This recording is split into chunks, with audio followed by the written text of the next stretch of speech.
And we actually have 4 goals. We have participation, success, excellence, and research. We also have a couple other areas where we have information. Just quickly point out something here called success points. Funding, about approximately 10%, a little less than that, of funding in Texas now for community college comes from student progress, student milestones through the system. This is something very new and different in Texas. It's very exciting, so that we actually have data tied to those, or that provide the data points for those success points, and it tracks students. When students come in and they aren't ready, based on our Texas Success Initiative, Readiness Initiative, it tracks how long it takes them to get ready. When the students take their first college level course and are successful, and that is tracked. We look at student completion of 15 and 30 hours. Again, this is all at community colleges. And we look at transfer, how many students from your institution transfer. And we look at degrees, of course, associate's degrees, certificates, and institutions get extra points for degrees in STEM areas and in allied health areas, areas we call critical fields. So that's something you might be hearing about moving on in terms of community colleges. Our accountability system functions 2 ways. This is really helpful if you need some information about an institution. We're going to show you some easier ways to get information about Texas's higher ed institution, but this is also a way to gather data. And one thing we have here that we don't have other places is we have information about proprietary schools, career schools. A couple of years ago, the legislature passed a bill saying our accountability system needs to include information about career schools, for-profit schools. And we've gone ahead and included that information in the system because of the legislative mandate. And you will see, you can select here 4-year institutions, not Texas Public.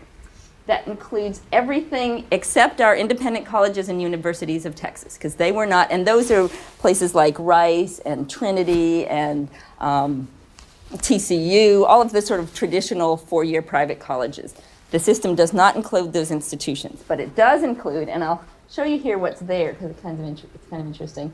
In the 4-year and the 2-year, it does include anyone who has a presence in Texas. It has to do with whether we offer a certificate of authority.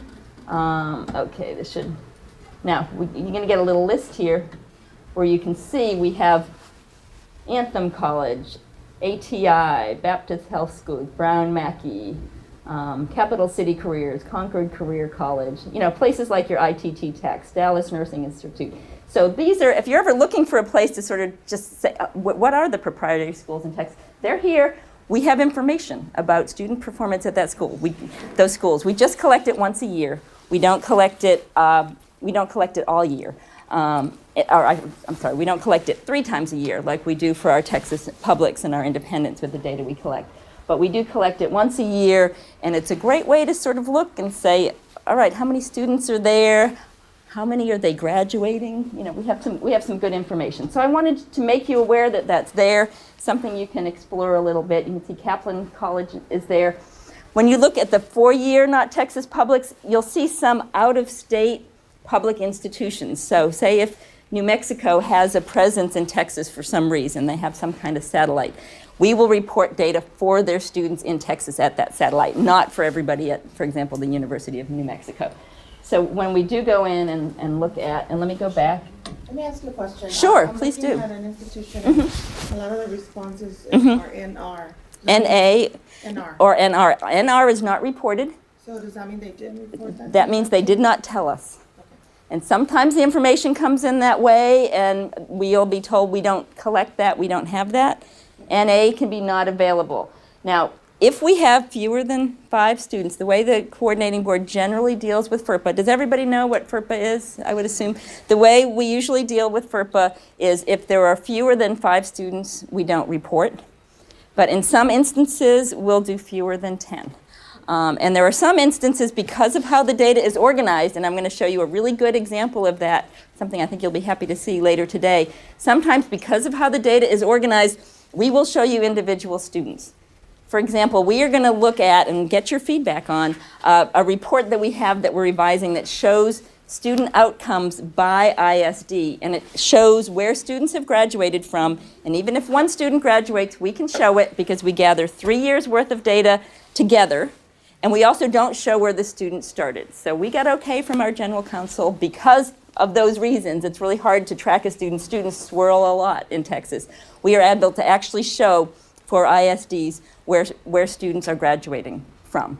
Because a lot of ISDs know where students go. I hope by now we do a good job of trying to put that out there, and I think some of them get National Student Clearinghouse data, but a lot of institutions don't know what happens as students move through.